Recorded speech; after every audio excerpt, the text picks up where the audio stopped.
Hello students, आज के इस वीडियो में हम लेक्चर करने वाले हैं एनसीईआरटी क्लास 10 फिजिक्स का chapter light reflection and refraction, प्रकाश का परावर्तन एवं अपवर्तन, जो कि फिजिक्स का फर्स्ट चैप्टर है एनसीईआरटी क्लास 10 साइंस की बुक में। तो आप देखिए, इसमें जो सबसे मेन चीज है लाइट, हमें इस पढ़ना है। ऑप्टिक्स का ये टॉपिक है। तो हम सबसे पहले आज थोड़ा जानेंगे कि लाइट होता क्या है। लाइट के बारे में आज हम लोग समझेंगे। तो स्टूडेंट्स, आप जैसे कि देखते होंगे, यदि आप किसी अंधेरे कमरे में जब आप प्रवेश करते हैं तो आपको वहां पे उपस्थित कोई भी वस्तु दिखाई देती है? नहीं दिखाई देती है। अच्छा, जो ही हम इलेक्ट्रिक बल्ब को ऑन करते हैं, स्विच ऑन करते हैं, तो क्या होता है, उस कमरे में उपस्थित सारी वस्तुएं हमें दिखाई देने लगती हैं। तो यहाँ हम बात करेंगे पहले क्यों नहीं दिखाई दे रही थी और अब वस्तुएं क्यों दिखाई देने लगी। तो इन दोनों काम के बीच में आपने क्या वर्क किया?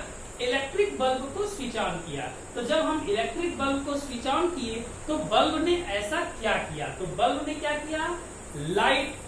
लाइट हमें दिया। बल्ब ने क्या दिया? लाइट दिया। लाइट ग्लो हो गई, उसकी वजह से हमें सारी वस्तुएं दिखाई देने लगी। तो आप ये क्या समझे कि किसी भी वस्तु को देखने के लिए किसकी आवश्यकता पड़ती है? प्रकाश की। प्रकाश क्या होता है? एक प्रकार का ऊर्जा होता है। और प्रकाश हमारे दृष्टि के लिए क्या उत्पन्न करती है? तो प्रकाश हमारे दृष्टि के लिए संवेदना उत्पन्न करती है।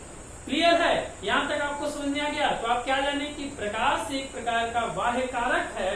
प्रकाश वह बाह्य कारक है जिसके द्वारा हम किसी वस्तुओं को स्पष्ट रूप से देख सकते हैं।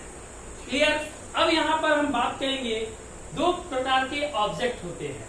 वस्तुएं जो होती हैं दो प्रकार की होती हैं। कुछ वस्तुएं स्वतः प्रकाश उत्पन्न करती हैं और कुछ वस्तुएं स्वतः प्रकाश उत्पन्न नहीं करती हैं। वो वस्तुओं के परावर्तन के पश्चात हमें दिखाई देती हैं। प्रकाश के परावर्तन के पश्चात दिखाई देती हैं।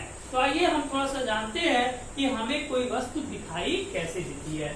मान लीजिए कि कहीं एक बॉल रखा हुआ है, एक अंधेरे कमरे में बॉल रखा हुआ है। क्या रखा हुआ है? बॉल रखा हुआ है। एक अंधेरे कमरे में एक बॉल रखा हुआ है।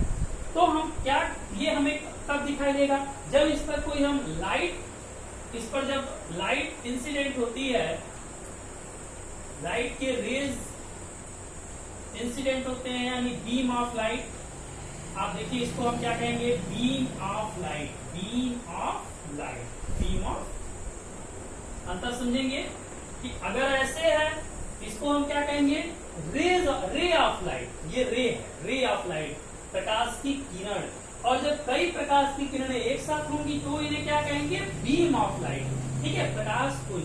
तो जब एक बीम ऑफ लाइट इस पर इंसिडेंट होती है, तो इंसिडेंट होने के बाद क्या होता है, यहाँ से कुछ जो इसके रेज होते हैं वो सारे रेज ऐसे रिफ्लेक्ट होने लगते हैं। इसमें से कुछ रेज हमारी आंखों पर वापस पहुंचती है, जिसके कारण यह बॉल हमें दिखाई देता है। अंडरस्टैंड? तो मुझे लगता है कि आपको ये समझ में आ गया होगा कि कोई भी वस्तु हमें दिखाई कैसे देती है।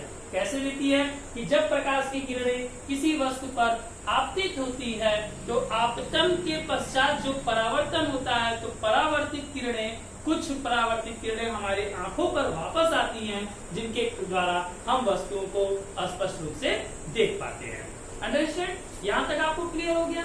इसके बाद देखिए, अब थोड़ा सा हम लोग ऑब्जेक्ट के बारे में पढ़ते हैं। देखिए, ऑब्जेक्ट जो होते हैं ना, वो ऑब्जेक्ट दो टाइप्स के होते हैं। पहला जो ऑब्जेक्ट हमारे पास होता है वह होता है ल्यूमिनस ऑब्जेक्ट। ल्यूमिनस ऑब्जेक्ट, प्रदीप्त वस्तु। प्रदीप्त वस्तुएं वे होती हैं जो स्वतः प्रकाश उत्पन्न करती हैं। तो स्वतः प्रकाश कौन कौन उत्पन्न करता है? आप देखिए, प्रकाश उत्पन्न कौन करता है? सन, सूर्य प्रकाश उत्पन्न करता है, और बल्ब भी प्रकाश उत्पन्न करता है। ये सब प्रकाश, और भी बहुत सारी चीजें हो सकती हैं। ये सब लाइट इमिट करती हैं, लाइट को इमिट करती हैं, और हमें जब ये प्रकाश को उत्पन्न करती हैं, उसके माध्यम से हम किसी वस्तु को देखते हैं। अच्छा, कुछ होते हैं non luminous object. Non luminous object, यानी जो प्रकाश को उत्पन्न नहीं करती हैं, प्रकाश को उत्पन्न नहीं करती हैं, बल्कि वह प्रकाश के परावर्तन के पश्चात हमें वो दिखाई देती है, जैसे ट्री, मून, चंद्रमा। चंद्रमा भी प्रकाश उत्पन्न नहीं करता, ये परावर्तन के द्वारा दिखता है, प्रकाश के परावर्तन के कारण दिखता है। और टेबल, किसी कमरे में रखा हुआ चेयर, ये सब और भी बहुत सारी चीजें होती है, ये खुद प्रकाश उत्पन्न नहीं करती हैं, ये स्वयं प्रकाश को उत्पन्न नहीं करते हैं। ठीक है, अब इसके बाद जो हम लोग का अगला टॉपिक हम लोग पढ़ेंगे, उसमें हम लोग ये जानेंगे कि लाइट की क्या प्रॉपर्टी होती है, प्रॉपर्टीज ऑफ लाइट के बारे में अब हम लोग थोड़ा सा डिस्कस करने वाले हैं। तो आइए देखिए लाइट की प्रॉपर्टी क्या होती है। लाइट की जो सबसे फर्स्ट और मेन प्रॉपर्टी होती है, light moves as electromagnetic waves. प्रकाश की जो किरणें होती हैं वह विद्युत चुंबकीय तरंगों के रूप में चलती हैं। विद्युत चुंबकीय तरंगें क्या होती हैं और कितने प्रकार की होती हैं, इसके लिए भी मैं आप सभी को वीडियो बना के दे दूंगा, जिसका लिंक मैं डिस्क्रिप्शन में डाल दूंगा, वहां से आप इस चीज को समझ सकते हैं। और दूसरी प्रॉपर्टी क्या है, light itself is not visible but it makes object visible. प्रकाश हमें दिखाई नहीं देता है, क्या हम कोई प्रकाश को देख पाते हैं? नहीं देख पाते, प्रकाश हम देख नहीं सकते हैं, लेकिन प्रकाश के द्वारा हमें वस्तुएं दिखाई देती हैं। थर्ड प्रॉपर्टी इसकी है, light can travel in vacuum, the speed of light is 3 to 10⁸ metre per second.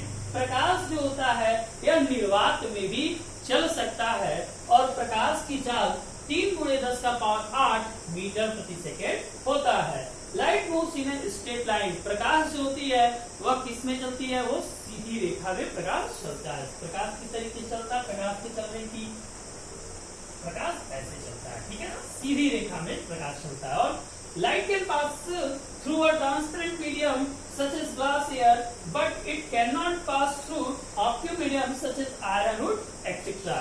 जो लाइट होता है वो ट्रांसपेरेंट मीडियम यानी पारदर्शी माध्यम से आर पार हो सकता है, जैसे एयर हो गया, ग्लास हो गया, कांच है ना, कांच, तो उसमें प्रकाश आर पार हो सकता है। ठीक है, एयर है तो वायु में भी आर पार प्रकाश हो सकता है, और भी बहुत सारी चीजें हो सकती है। लेकिन कोई अपारदर्शी माध्यम है, पारदर्शी माध्यम नहीं है, अपारदर्शी माध्यम है, जैसे लोहा हुआ, लकड़ी हुआ, इसमें प्रकाश की किरणें आर पार नहीं जा सकती हैं।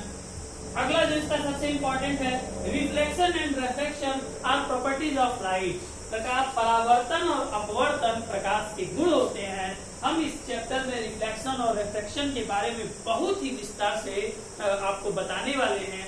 आप सभी इस वीडियो को देखिए ध्यान से, और वीडियो को देखते समय आप कॉपी पेन लेके जरूर बैठे, ताकि जो भी कुछ इंपॉर्टेंट आपको बताया जा रहा है उसको आप नोट करिए। जैसे यहाँ पे आप इस प्रॉपर्टीज को नोट कर सकते हैं, ल्यूमिनस नॉन ल्यूमिनस को नोट कर सकते हैं। इन चीजों को आप नोट भी करते रहिए, इससे क्या होगा कि वीडियो के साथ साथ आपके नोट्स भी प्रिपेयर हो जाएंगे। और जो भी प्रॉब्लम हो आप हमें कमेंट सेक्शन के माध्यम से आप सभी बताइए। तब तक के लिए आप सभी को बहुत बहुत धन्यवाद।